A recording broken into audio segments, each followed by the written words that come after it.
The legions. The Roman army was a powerful fighting force. It was made up of well-trained professional foot soldiers called legionaries. Each legion consisted of about 5,000 soldiers who were organized into smaller fighting units called centuries. In the 2nd century CE, there were 150,000 legionaries in the Roman army. Modern replicas of legionary equipment are shown on these pages. Crest. Centurions and other officers wore crested helmets so that their men could see them in battle. Crest shown in position but not attached. Head protector. This helmet was designed to protect the head, face, and neck without blocking vision or hearing. Metal jacket. Body armor was made of metal strips held by leather straps on the inside. It was heavy but flexible, and soldiers had to help each other to put it on. Tunic. A coarse woolen tunic was worn under the armor. In later times, Roman soldiers wore short breeches under their tunics. Rome's Capitoline Hill survived capture by the Gauls in 390 BCE when sacred geese woke up the sleeping soldiers. Belting up. The balteus, or belt, was a soldier's badge of office worn with the tunic at all times. The decorated leather strips gave an extra layer of protection in battle. The heavy pendants weighed the strips down. Long point of the pilum designed to pierce enemy shield. Woolen cloak. Leather bottle for water or wine. Pack for personal items and rations for 3 days. Javelin. The spear, far left, was replaced by the heavy javelin, or pilum, left. A shower of these flying through the air would break the enemy's charge. Marius's mule. Each legionary carried a pack which held a tool kit and a dish and pan. The pack weighed 40 kilograms or 90 pounds or more, and often had to be carried up to 30 kilometers or 20 miles in a day.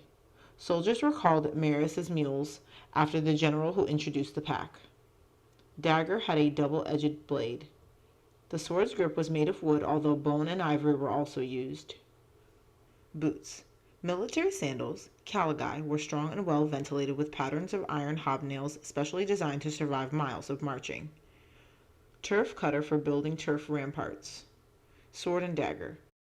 A pugio or dagger was worn on the left and a gladius or short sword on the right. The sword was a terrible stabbing weapon, short enough to wield easily in the crush of battle. Army life. By the beginning of the 1st century CE, the Romans had conquered most of their empire. Now soldiers were kept busy guarding the borders of the conquered provinces and stamping out rebellions. Many of the wars at this stage were fought to stop outsiders from invading the provinces. Every legion was supported by non-citizen auxiliary soldiers who were usually recruited from conquered peoples throughout the empire. Catapult bolts. Soldiers used catapults to hurl darts and stones at the enemy. These are the iron tips from wooden darts or bolts. A province won. Julius Caesar conquered Gaul in the 50s BCE. This Victorian painting shows the defeated Gallic leader Vercingetorix entering the Roman camp to surrender his arms. Caesar is seated on the red platform in the distance. An auxiliary soldier. Auxiliaries were used to guard and patrol the vast borders of the Roman Empire. Shield cover. Soldiers' wooden shields had a metal cover over the handle. This could be used to hit the enemy at close range. A Roman fort. Soldiers spent the winter months in stone or timber forts. Below is the rebuilt gate of a fort in England. The spoils of war. This ivory plaque shows weapons seized in war. Plunder from conquest helped to pay the troops and finance the splendor of Rome. The conquest also brought several million slaves to Italy. The cavalry. The auxiliary cavalry, soldiers who fought on horseback, were highly paid because they had to buy their own horses. Most auxiliary cavalry came from Gaul, Holland, and Thrace, Bulgaria. The cavalry were the eyes of the army, patrolling ahead of the legions, guarding their flanks in battle, and pursuing defeated enemies. Scaly protection. Fabric shirts covered with bronze scales were a common type of armor.